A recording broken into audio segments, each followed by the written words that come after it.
नमस्कार, मैं सुमित तिवारी। हमारे चैनल में आपका बहुत बहुत स्वागत है। इस समय मैं बनारस में खड़ा हूँ, बनारस के बीएचयू यूनिवर्सिटी में खड़ा हूँ। आपको बता दूं कि 7वें फेज़ की वोटिंग शुरू हो चुकी है। ऐसे में हमारे साथ में युवा हैं। आपको बता दूं कि विपक्ष की जो पार्टियां हैं वो कह रही हैं, लगातार के आरोप लगा रही हैं कि जो युवा हैं वो सरकार से नाराज़ चल रही हैं। अब इनकी नाराज़गी की वजह क्या है, इनसे जानने आ गए हैं। हमारे साथ में युवा के प्रोफेसर भी जुड़ गए हैं। इनसे भी जानने की कोशिश करेंगे जो पिछले 5 सालों की सरकार रही है योगी जी की, वो कैसे रही है और जो वोट देने जाएंगे किन मुद्दों पर वोट करेंगे। सर, आपका स्वागत है। धन्यवाद। सर, ये बताइए, आपने वोट किया? बिल्कुल वोट किया। उंगली दिखा दीजिए सर। आपने वोट करके आए, किस मुद्दे पे वोट किया आपने? हमने इस मुद्दे पर वोट किया कि ज़बरदस्त रूप से बेरोजगारी है। छात्रों को 21 बार जो परीक्षाएं थी वो या तो निरस्त हो गई और या तो उनका कोई पुरसा हाल नहीं हुआ, या तो वो न्यायालय में पड़ी हुई हैं। युवाओं के ऊपर खुलेआम लाठीचार्ज हो रहा है। पिछले 7 वर्षों में जब से भारतीय जनता पार्टी की सरकार आई है, जुमलेबाजी ज़्यादा है, ठोस काम बहुत कम है। अच्छा। जी। तो क्या चाह रहे हैं, किसकी सरकार आनी चाहिए इस बार? हम तो चाहते हैं कि इनकी सरकार न आए, कांग्रेस की सरकार आए। कांग्रेस की सरकार आए, प्रियंका गांधी मुख्यमंत्री बने। अरे वो प्राइम मिनिस्टर बने, हमको क्या दिक्कत है। हाँ, देखिए, कांग्रेस के भी मैं कुछ दिन पहले गया था, 80 पे एक डिबेट चल रहा था। तो कांग्रेस के एक प्रवक्ता ने कहा कि काशी में निश्चित ही विकास बहुत ज़्यादा हुआ है। और मैं खुद काशी आकर के देख रहा हूँ कि काशी आज से 5 साल पहले जैसा था वैसे बिल्कुल अलग है। काशी में विकास निश्चित ही बहुत ज़्यादा हुआ है और कांग्रेस के बहुत बड़े प्रवक्ता हैं वो। और उन्होंने फिर दूसरी बात ये कही कि कांग्रेस 450 के पार सीट ला रही। तो ये जब जुमलेबाजी यहाँ बिल्कुल वो दिखा रहे हैं, मजाकिया तौर पे चुनाव को ले रहे हैं, इसका मतलब है कि कांग्रेस कहीं अस्तित्व में नहीं है, चुनाव में कहीं वो अस्तित्व में नहीं है। कांग्रेस सिर्फ एक वोट कटुआ का काम कर रही है। एक सभी समूह जो चुनावी ये सरकारें हैं, जो सभी राजनीतिक पार्टियों का जो समूह बना हुआ है कि सबको इकट्ठा होकर सिर्फ एक ही काम करना है कि बीजेपी को हटाना है। तो मात्र एक ही एजेंडे पे चल रहे हैं कि सब एक हो जाओ भैया, वोट काटो, जो जहां से वोट काट सकता है वोट काटो और बरगलाओ छात्रों को, युवाओं को बरगलाओ। उत्तर प्रदेश में फिर से वही 5 साल पहले वाली सरकार जो सब लोग ही जानते हैं, आज से 5 साल पहले की सरकार क्या थी, गुंडे माफियाओं का वर्चस्व था। वैसी ही सरकार पुनः लाने के प्रयास में, लेकिन ऐसा इनकी मंशा। 5 सालों में क्या माहौल रहा है? 5 सालों में क्या माहौल रहा है, आप किसी जाके लड़की से पूछिए कि आज रात को 10 बजे निकलने में हिचकिचाती है। मैं इसी कैंपस का बताना चाहूँगा। कुछ महीने पहले एक छेड़छाड़ की घटना हुई थी इसी कैंपस में। पूरा कैंपस जानता है कि वो आदमी किस संगठन का सदस्य था। तो परिषद के लोग तो ये न कहें कि लड़की से जाके पूछ लीजिए। और उस मामले में बहुत लोग दबाव भी बना रहे थे। क्या नाम है? कांग्रेस के प्रवक्ता जो है ना, ये बताइए भाई, 403 विधानसभा में कांग्रेस कहाँ से लड़ रही है, पहले ये बताइए। विश्वविद्यालय का छात्र हूँ। आप छात्र हैं, प्रवक्ता भी हैं कांग्रेस के। आपने कहा कि संगठन के विशेष संगठन लड़के हैं, छेड़छाड़ लड़की छेड़ते हैं। इनको मैं बता दूं कि इनके पार्टी के जो प्रेसिडेंट है उत्तर प्रदेश में, उन्होंने नारा लगाया कि लड़की हूँ, लड़ सकता हूँ। और इन्हीं के एक कार्यकर्ता प्रियंका मौर्य को छेड़ दिया। वो बेचारी छोड़ के भाग के भाजपा में शामिल हो गई। सुरक्षित महसूस की, भाजपा में आ जाएंगे, सुरक्षित हो गई। ये हमको क्या बताएंगे। और दूसरे सुनिए, थाईलैंड वाले भैया रुकिए ना, पहले थाईलैंड में साज करना रुक जाए पहले। इन्होंने कहा कि 403 विधानसभा में कांग्रेस कहीं नहीं लड़ रही है। और जहाँ तक सपा का, तो बेरोजगारी की बात है। बेरोजगार कौन है? मुलायम सिंह है, शिवपाल है, उनके रामगोपाल हैं, क्या बोलते हैं, उसके बाद डिम्पल है, अखिलेश हैं। इस समाजवादी पार्टी या राहुल गांधी या प्रियंका गांधी बेरोजगारी देश में, ये लोग बेरोजगार है और कोई बेरोजगार नहीं है। सब कोई अपना काम कर रहा है, अपना काम लगा हुआ है। ठीक ना, विकास की बात है ना। जवाब दीजिए भाई। प्रमोद कृष्णन आया था एक कार्यक्रम में, 2 बार हर हर महादेव बोले, तीसरा बार बोले कि हम भी राम को मानते हैं, राम के वंशज है, तो जय श्री राम बोले। अच्छा ठीक है भैया, बोलो, अब जवाब दीजिए इनको। यहीं बनारस में ये चले जाएं, यहीं चित्तूपुर में बहुत दूर नहीं जाना है। लॉजों में लड़के भर भर के रखे हुए हैं और जाके पूछिए कौन बेरोजगार है और किसको रोजगार मिल गया है। यहीं जाइए, इलाहाबाद 120 किलोमीटर है। अच्छा ये बताइए, चित्तूपुर की बात कर रहे हैं तो हॉस्टल में बच्चे, अच्छा भाजपा सरकार भर रही है हॉस्टल में किसी बगल में 36 लड़के, वहाँ भाजपा सरकार किसी कमरे में भर कर रखी है कि बच्चे अपने मन से पढ़ रह रहे हैं कि वहाँ भाजपा भेज दिया, कमरा भर बंद कर दिया है। पूछिए इनसे। बड़ा मुद्दा क्या होगा वोटिंग का? बेरोजगारी नहीं है, बेरोजगारी है थोड़ा मोड़ा, तो सब खत्म कर दी जाएगी इस बार। 2010 मई को सब जो है शिमला बना देंगे उत्तर प्रदेश में। ठीक ना। और ये बाबा जी का भाप निकाल देंगे। कौन? अखिलेश यादव बिन पेनी के लट्टे, अपने बाप का बात नहीं मानना, योगी जी का काम मानेगा। मुलायम गए प्रचार करने, कहे गाँव वेणवा को एक बार ध्यान से वोट दीजिएगा। तो लोग कहाँ किसको देंगे, तो पीछे से बोला कि अखिलेश को दीजिएगा वोट। जब उनके बाप को पता नहीं कि हमारा बेटा चुनाव लड़ रहा है तो क्या को बताएंगे जनता क्या लड़ रही है। जो बाप को बात नहीं मानता उसको जनता क्या बात माने। गर्मी निकलेगी, कौन ठंडा होगा इस बार? 10 मार्च को शिमला बना देंगे, आप घबराइए मत। वो भी बोल रहे बाबा जी को ठंडा कर देगी जनता इस बार। जिसकी गर्मी चढ़ी उस गर्मी तो निकाल दी जाएगी। अब जिसको जो गर्मी चढ़ा वो देखा जाएगा 10 मार्च को। ठीक है भैया, क्या नाम है आपका? जी हमारा नाम भानु प्रताप सिंह है, शोध छात्र हूँ। अच्छा सर, ये बताइए क्या मुद्दा होगा वोटिंग का इस बार? मुद्दा यह चुनाव उत्तर प्रदेश के विकास, सुशासन और एक ऐसी कानून व्यवस्था को लेकर है जो पिछले 5 सालों में उत्तर प्रदेश की वर्तमान सरकार ने एक नज़ीर पेश किया है। एक योगी आदित्यनाथ के रूप में एक ऐसा सख्त मुख्यमंत्री उत्तर प्रदेश को मिला है जिसने अपराध, गुंडा और दंगा पे एक ऐसी लगाम लगाई है कि बड़े से बड़े माफिया और आतंकवादी लोग जो है बिल में घुसे पड़े हैं या फिर प्रदेश छोड़ दिए या फिर जेल में आजम खान या मुख्तार जैसे लोग हैं। अच्छा, अरे वो कुछ लोग तो बोल रहे हैं कि जो गुंडे हैं ना वो खाली बीजेपी में भरे पड़े हैं और सरकार बीजेपी की है इसलिए शांत बैठे हैं इस समय। भारतीय जनता पार्टी कभी भी अपराध और अपराधीकरण के विरुद्ध रही है। कोई भी ऐसा अपराधी जो भारतीय जनता पार्टी के द्वारा प्रसारित नहीं होता है। अभी कुछ दिनों पहले उसी बनारस के बगल की सीट की जो है कि मऊ एक विधानसभा से माफिया मुख्तार अंसारी के लड़के का एक वीडियो वायरल हुआ था जिसमें उन्होंने कह रहा कि अखिलेश जी से हमारी बात हो गई है, अखिलेश भैया से। और अखिलेश भैया ने कह दिया है कि 6 महीने तक किसी अधिकारियों को ट्रांसफ़र नहीं होगा। ये उसका कहने का क्या मतलब है कि अखिलेश ने हरी झंडी दे दी है, सरकार अगर हमारी बनती है सारे पुलिस अधिकारियों को जैसे वैसे ठीक ठोकना है, बजाना है, बजाओ। अच्छा, तो क्या लग रहा है 10 तारीख को क्या होगा इस बार? 10 तारीख को कुछ नहीं हो रहा है। 10 तारीख को फिर से भाजपा की प्रचंड बहुमत की सरकार बन रही है। योगी आदित्यनाथ जो है कि शपथ कुछ लोग बोल रहे हैं कि बुलडोजर पे साइकिल भारी है इस बार। आप बताइए कि साइकिल भारी है बुलडोजर भारी है?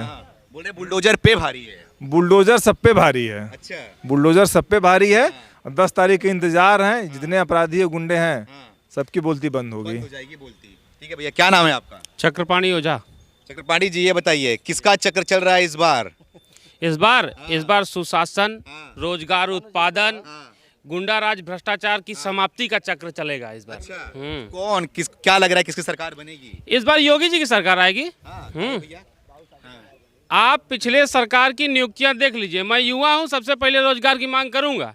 पिछले सरकार की नियुक्तियां देख लीजिए, उनकी प्रक्रिया देख लीजिए। और इस सरकार की नियुक्ति हुई है। अभी एक बालक कह रहा था, मैं भी सुन रहा था, छोटा भाई अभी अनुभव कम होगा उसको, वो कह रहा था कि यहीं छित्तूपुर है, यहीं इलाहाबाद है, यहीं बगल में रुइया बिरला ब्रोचा भी है। देख लीजिए हॉस्टल से हर लॉबी से एक टीजीटी पीजीटी, 2 टीजीटी पीजीटी निकले हैं। कोई ऐसी लॉबी नहीं बची जहाँ टीजीटी पीजीटी नहीं निकले हैं।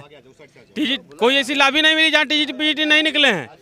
और ये पहली ऐसी सरकार है जहाँ यादव भी, ब्राह्मण भी, ठाकुर भी, बनिया भी, निषाद भी, हरिजन भी, दलित भी, हर किसी का जो है वो जो है रोजगार मिला है। पहले की सरकार में क्या हाल था? ऊपर फलाने यादव, नीचे धमाके यादव, ऊपर से नीचे की लिस्ट में केवल यादव की लिस्ट आती थी। हैं? और वर्तमान सरकार ने जिस तरीके को गुंडा राज को समाप्त किया है, कहीं न कहीं आदर्श है। इसलिए कि आप पूरा विकास कर दीजिए, ला दीजिए 2-3 लाख करोड़ की योजना। हर मतलब 2 जिले 4 जिले पे एक ठो भुल्लू भैया, तो पुल्लू भैया, तो निपोरी भैया, ऐसे 4 ठो माफिया खड़ा कर दीजिए। आधा तो वही खींच ले जाएंगे, जनता में क्या पहुंचेगा। आज जब ये जेल में रहेंगे तो पूरा विकास ग्राउंड लेवल पे आएगा, जीरो पे आएगा ग्राउंड लेवल पे। वो किसान को मिलेगा। किसान को मिल रहा है डायरेक्ट अभी किसान के खाते में पैसे जा रहे हैं कि नहीं जा रहे हैं? क्या नाम है आपका? अधोक्षज पांडे नाम है। पांडे जी, ये बताइए प्रोफेसर साहब तो नाराज चल रहे हैं आपसे। नहीं, गुरु जी क्या है, गुरु जी अभी जो बता रहे थे ना, युवा नाराज हैं, कोर्ट जा रहे हैं। गुरु जी प्रदेश गलत चुन लिए। गुरु जी को राजस्थान का उदाहरण यूपी में दे रहे हैं। गुरु जी प्रदेश गलत चयन कर लिए। बाकी गुरु जी ने जो बातें कही सही कही, लेकिन वो प्रदेश गलत चुन लिए, क्योंकि ये सारी चीज़ें राजस्थान में हो रही है कांग्रेस की सरकार में, वो उठा करके यूपी में बता रहे हैं। ऐसा यूपी में नहीं हो रहा। गुंडाई और बढ़ गई है। कहाँ गुंडाई बढ़ गई है? अभी इस कैंट विधानसभा में देखिए ना, कल को अभी पता चला है कि कांग्रेस को सपा सपोर्ट कर रही है। मतलब सीधी सी बात है कि कांग्रेस गुंडों के साथ है और देश के टुकड़े टुकड़े लोग के साथ तो है ही है कांग्रेस। कन्हैया कुमार जो बोले देश के टुकड़े टुकड़े, अब तो कांग्रेस का नेशनल स्लोगन हो गया है वो। तो उस पर आप पूछेंगे जब कांग्रेस क्यों लड़ सकती हूँ, स्लोगन ये भी है। नहीं, लड़की हूँ लड़की हूँ लड़ सकती हूँ, वो तो अच्छा है कि लड़की है भाई, आत्मनिर्भर होना चाहिए। मोदी जी ने कहा है आत्मनिर्भर भारत की ओर बढ़ना चाहिए हमको, तो अच्छा है कि लड़की आत्मनिर्भर बने। लेकिन लड़की हूँ लड़ सकती हूँ कौन कह रहा है? लड़की नहीं कह रही है, 2 लड़की कह रही हैं और 2 वयस्क मतलब महिला कह रही हैं कि लड़की हूँ लड़ सकती हूँ। पहले आप लड़कियों को कांग्रेस में आगे तो लाइए। अभी कांग्रेस के जो छात्र विंग है, NSY के जो अध्यक्ष रहे हैं, उनका कुछ दिन पहले पेपर में आया कि एक छात्रा के साथ अभद्र व्यवहार कर दिए। आप जानते हैं, पेपर में हर जगह मीडिया में आया था।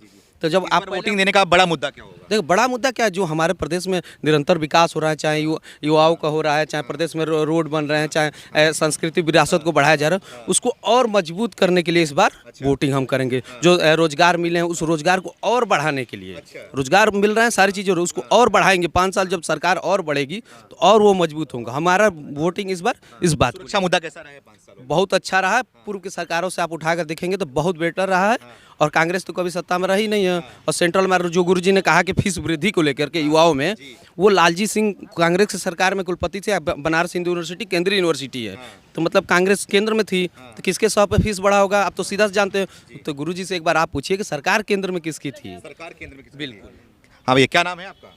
अभिषेक सिंह, छात्र नेता। अभिषेक जी, ये बताइए कि आपने वोट किया?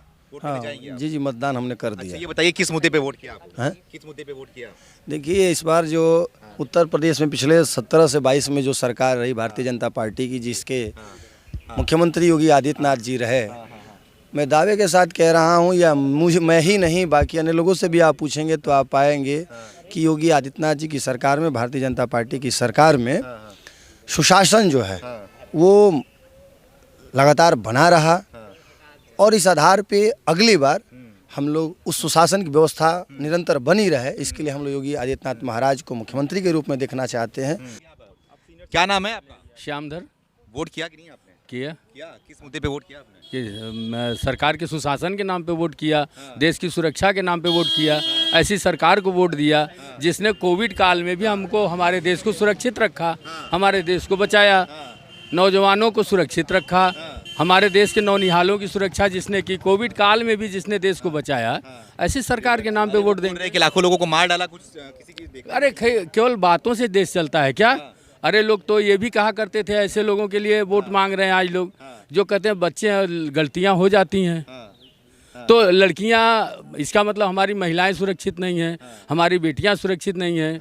वो गलती होने के लिए हैं क्या लड़कियां बेटियां? तो ऐसे लोगों के लिए कैसे वोट ले लेंगे? हैं, आज हमारी महिलाएं सुरक्षित। अखिलेश तो नाराज चल रहे हैं भैया, बोल रहे हैं कि युवाओं के लिए रोजगार नहीं मिल रहा है। अखिलेश क्या है? अखिलेश व्यक्तिगत कुछ थोड़ी हैं, परिवारवाद की राजनीति करने वाले। क्या कहेंगे देश को? क्या लगता है 10 मार्च को क्या होने वाला है? 10 मार्च को अच्छी सरकार बनने वाली, जो हो रहा है वही होगा, वही होगा, आगे कुछ बदलने वाला नहीं। टक्कर मान रहे हैं उससे अखिलेश? कौन? केवल बातों के टक्कर हैं भाई साहब। चुनाव के दिन पता चल जाएगा टक्कर कहाँ है। अच्छा। हाँ, बिल्कुल परिवर्तन का कोई मतलब नहीं है। परिवर्तन तो देश में जो चल रहा है वही होगा। अच्छा, वो बोल रहे बाबा जी को ठंडा कर देंगे इस बार। बाबा जी को कौन ठंडा करेगा? बाबा तो खुद ठंडे पड़े हैं और काम कर रहे हैं इतने ठंडे दिमाग से न, कि अच्छों की गर्मी तो निकल ही गई है और आगे भी ऐसे ही निकलती ही रहेगी।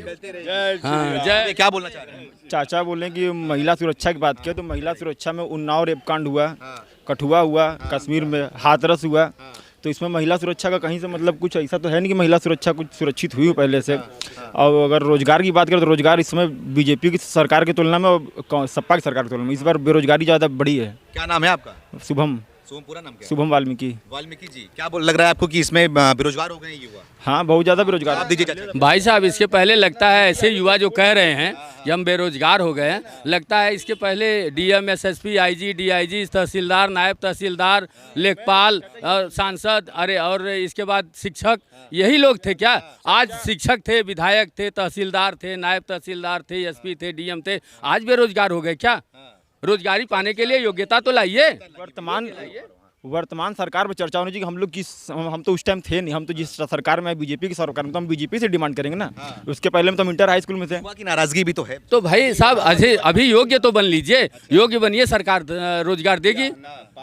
मुद्दा ये जरूर थोड़ी है आपके अंदर। सुनिए, योग्यता 5 लाख नौकरी दिया, और सुन लीजिए, योग्यता का पैमाना अगर आपके पास है तो नौकरी बिना कुछ किए मिलेगी। जाति को, वर्ग को देख करके नौकरियां नहीं मिल रही हैं।